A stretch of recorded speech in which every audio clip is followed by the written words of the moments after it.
Hello. Before we start today's episode, if you would like a condensed version of what I'm talking about in this podcast, go ahead and subscribe to the Perfectionist Guide. You can read the entire thing in 3 minutes or less. To access this, go to CourtneyLoveGavin.com/newsletter. Are you a bit of a perfectionist? Type A, hyper performer? Then you know what it is like when your perfectionism is a constant god-awful companion. But it doesn't have to be. If you are ready to burn bright instead of burning out, to lead without losing yourself, and to enjoy the life you have worked so hard to create, then keep listening.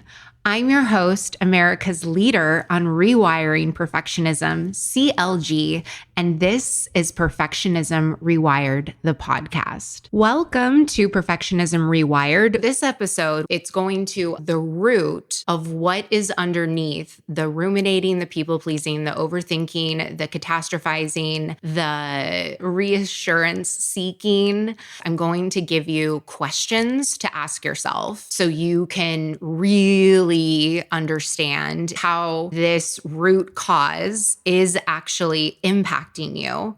I am illuminating the 3 different types of this root cause that tend to show up.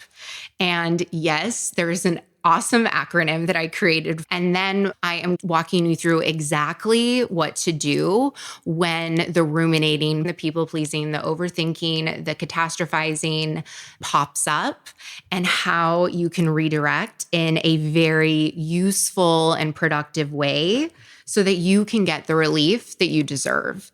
This right here is what I'm sharing with you was so pivotal in my own rewiring.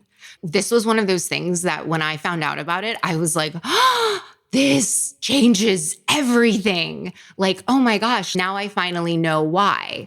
Because knowing why something happens, especially for perfectionists, that's what we need. We need the why. And not, oh, this is bad for you, or oh, you shouldn't be doing this. P.S. If anyone says you shouldn't be doing this, walk away, okay? Shame is never the answer.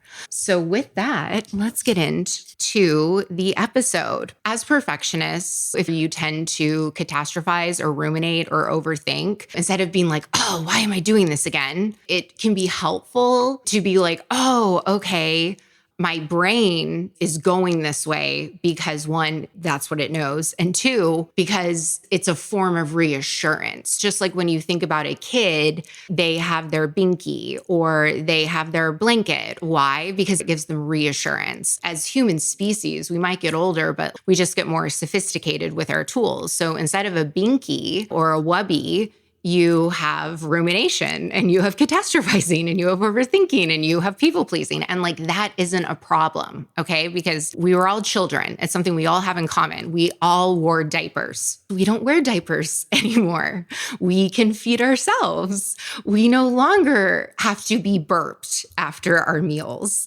It's the same thing when it comes to your perfectionistic tendencies, the overthinking and the ruminating and the people pleasing. Let's step into the truth booth together. The feeling of relief you get from the overthinking, the ruminating, it helps that feeling of dread lessen a little bit. Like if you go back and reviewed your email, or maybe you check in with one of your colleagues and you're like, you liked my presentation, you get a temporary feeling of relief, but it doesn't actually help you to develop resilience and sculpt the muscles of courage, conviction, and confidence in yourself to have that titanium foundation. You can have a little being unsure or uncertainty, and it's okay. Here are the questions to ask yourself.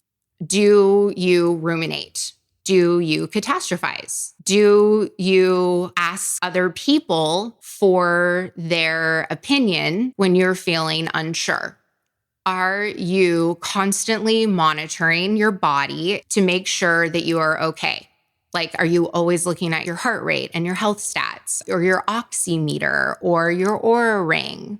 Do you feel a compulsion to constantly check your email, texts, and phone? Like if you don't have your phone by you, it's like, And not because you're worried that someone stole it. You're like, well, what if I get a message and I don't reply right away? Or just like having a number on your inbox because it's like, it's unknown. You don't know if it's a nastygram or it's Oprah Winfrey that emailed you. Do you find yourself over apologizing? Do you annoy others sometimes because you never seem to be able to let go of things? Do you plan obsessively? Like, oh, I need to make a plan. I need to make a plan. You do the planning because it helps you feel less anxious. Do you feel like you have an internal tug of war that never seems to be resolved? Should I do this? Should I do that? I don't know, but I could do this. I could do that. And like, you're very aware that you're on the merry-go-round, but you're like, how do I get off? Do you experience paralysis over decisions? You're like, oh, I just wish you would tell me what to do. Maybe you procrastinate or you don't make a decision so that it could be made for you, even if you don't like the one that was made.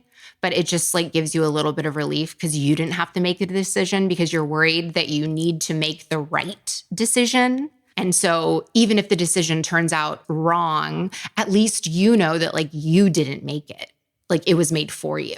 Do you find yourself constantly searching for that one last piece of information? Are you binging podcasts? And the first time you heard about sunk cost fallacy is from me on this podcast. And then all of a sudden you're like, okay, I need to listen to all the podcasts on sunk cost fallacy. Do you ever search? Because this was me, like I would make spreadsheets before I would buy something for myself. Like I can't tell you how many freaking hours I clocked researching air purifiers. Forget HEPA filters. We're going to go like 10 things below. You would think that I was bubble boy, but you're just constantly thinking that if you have one more piece of information, then you will be able to finally settle a question or help you decide. And then when you find it, you realize that you have more questions than the answers, and you're just like constantly looking for more. If you answered yes to any of those, then this episode is really going to help you. The issue with everything that we just covered is that it actually doesn't help. Like I live in Santa Monica. If I'm trying to get to Vancouver, but I take the 5 south, I'm going to end up in TJ, aka Tijuana. I'm not going to get to Vancouver. I'm not traveling that way. Think about, okay, what road do I want to go down? Do I want to go to dread, insecurity, inadequacy, anxiety, frazzled, and feeling really unstable? Do you want to go down that road? And if you do, mazel. And if you want to go north, if you want to upgrade, if you want to rise up, what we don't want to do is go down overthinking overpass or rumination road. Like if you're trying to go north, taking the road south, you're never going to get there. Here are the unproductive, inefficient, inadequate, impotent, and out of control, unuseful behaviors that tend to show up. So you can see, oh yeah, that's totally what I do. These are ones that you're like, okay, I'm getting on the wrong road. There is an awesome acronym that I created for them, PEU, like PU. Oh, this is stinky. Basically, you are doing the equivalent of just like putting your head in a porta potty, like your whole head. And if that makes you want to gag right now, great. Because the more visceral, sensory type things that we can attach to those behaviors, it will help you. So with PEU, the P stands for proving. This is any form of behavior where you need to be absolutely sure and you are proving. A very popular way that this comes up for perfectionists is if you find yourself constantly checking your texts or your email to make sure that everything is okay and no one needs you urgently. Another way the proving comes up is when you are apologizing to someone over and over to make sure that they're not angry or upset with something that you said or did. Like, are you sure you're okay? Are you okay? Or like next time you see them, you're like, hey, so I just want to let you know I'm so sorry about da da da da da. Another way the proving comes up, I have this rash. Do I have leprosy? And you need to go and check and go to the Google images of like what leprosy looks like. or your presentation is basically done and you've already looked over it, but you haven't sent it to your team because you just want to check one more time to make certain there aren't any mistakes. Another way that this can come up, and it seems so innocent, is you're like, I just want to make sure. But then what happens is that checking that one thing leads to another and another. The doubt expands. And this used to happen to me. My whole project expanded. Like I went looking for one thing, but then I found something else. And like, I don't even know what my original quest was. You can become trapped in these activities of trying to dispel the doubt all day long. Then you've completely lost your perspective. You might even say that you're someone that you could become obsessed, but it's not an obsessed and like, ooh, I can't wait to learn more about this. It's more of like, no, I need to know everything. It is an insatiable hunger. Like you're never going to get to Vancouver if you continuously take the path to Tijuana. So that is the P. The E stands for echo. So that is when you are looking for reassurance from someone else that doesn't actually know any more than you do, or it's like an unanswerable question. So like what the future holds, or like nothing bad's going to happen to them on their field trip, right? When you're talking to your mom, you're not asking outright, but you're like, hey, tell me, are you totally sure that this won't happen? Sometimes we even do it with ourselves where we are like, you're just being silly. Everything will be fine. But maybe you don't really like, for a lot of my clients, that goes on their yellow warning light sheet of like, it's fine, I'll be fine. Cause like, oh, that's a warning sheet. There's some stuff underneath the hood. So that is what the E stands for. And then the U stands for undercover. Here's how the undercover shows up. You try and guess what other people are thinking. Maybe you even look at their facial expressions, which by the way, they have unequivocally found on a global basis, studying millions and millions of humans all over the world in all different cultures.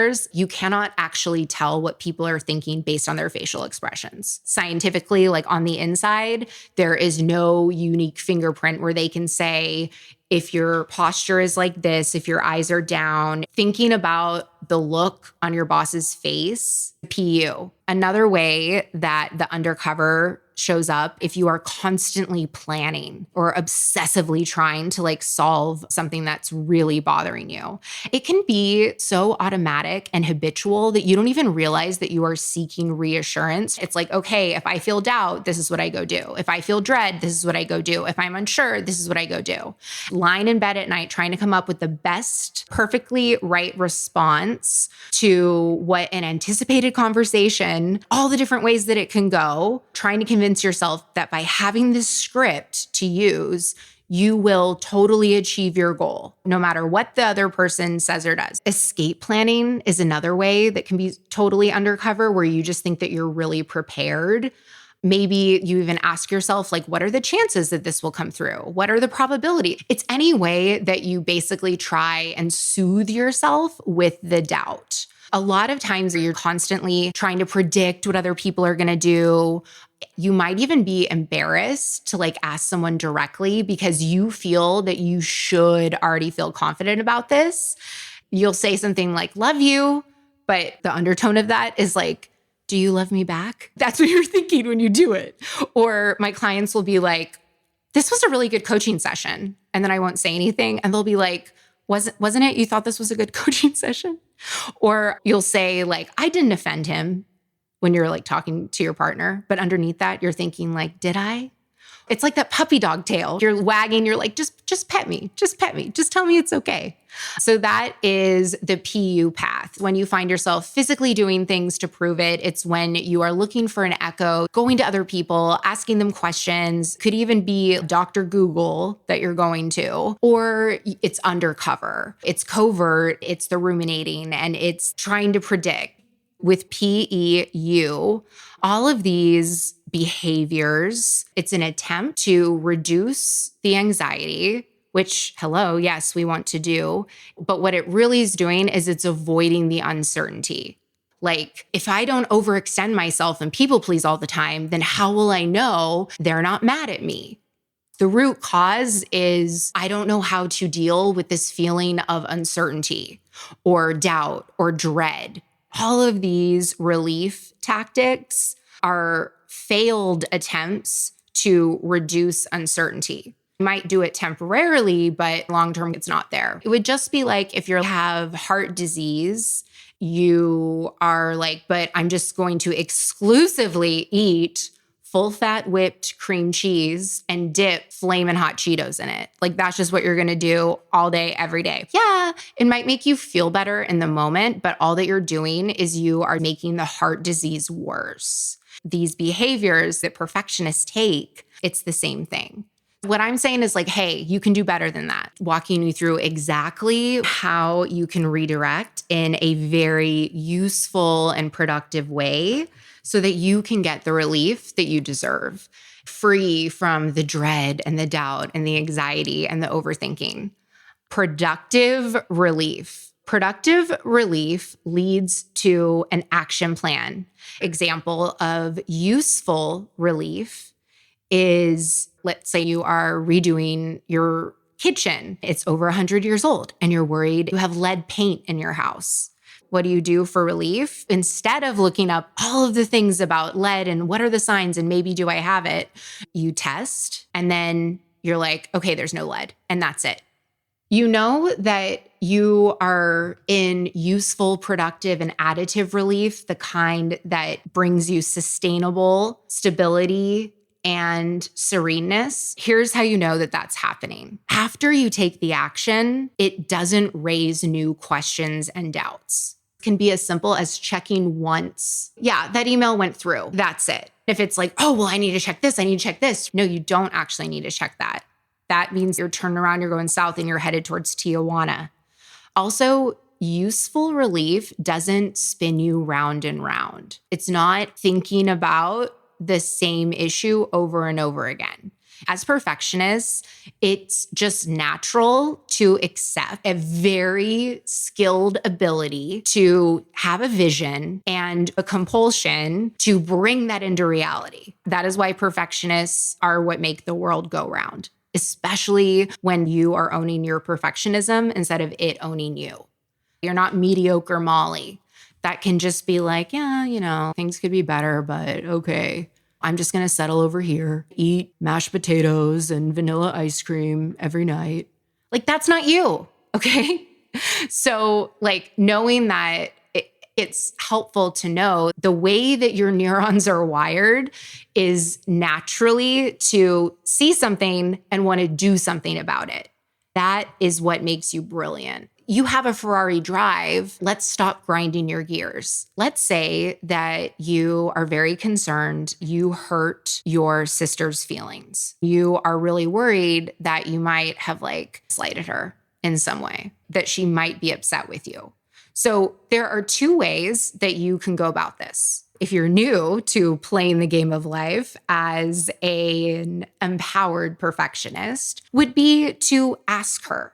Directly ask your sister only once. And when you do that, be willing to accept the response and know that you will never know for sure whether or not she's telling you the truth or just wants to be polite, or maybe she's just really avoidant and passive aggressive. And she's like, it's fine, I'm not mad, everything's great. And it's icy between you two for a little bit. The difference with useful relief, you can ask the person directly. I use the sister as an example. You can ask them directly. But in doing that, you ask them one time and you accept their answer at face value. The advanced way is that you just decide, I'm a fully capable adult and human, and they're a fully capable adult and human. And if they are upset with me, I trust that they will communicate that to me. You are not responsible for how somebody else feels. Okay? Who are you responsible for? You. Y-O-U. You're the CEO of you. You're responsible for how you feel. It's not fair to put, in that example, it's not fair to put that on your sister. We're like, oh, okay, I can feel good about myself as long as I know that she's not mad at me. And it's like, no, you can just feel good about yourself, period. Productive, plentiful, positive relief means even if you're not absolutely sure, you take your best guess. You accept that even with all the other doubts. Like you just decide to not feed them because it's like picking scabs. If I were to do that, like Perfectionism Rewired, Perfectionist Solutions, my business, none of it would exist if I would have continued down the PU path. I did the proving, I did the echoing, and I did all the undercover stuff. Finally, I was like, there's got to be a better way. I wasn't absolutely sure at all. I had no idea. Like, I wasn't absolutely sure when I was like, you know what? I'm going all in on perfectionism. I'm going to talk about it in a way that nobody else is. Being a perfectionist. There is a better way, a much better way. Actually, like feels good, is sustainable, and gives you that titanium foundation and backbone and confidence and conviction in yourself. When you have that confidence and that resilience, even if you don't have a step-by-step, you trust yourself and you're like, I'll figure it out. Some stuff's going to come up. Okay. It's okay. Like you're okay with not being okay. Other ways that you can start implementing this for yourself, which I always recommend you do after each episode, is your information diet. Decide this is going to be my source. I'm just going to click on this one thing and that's going to be it.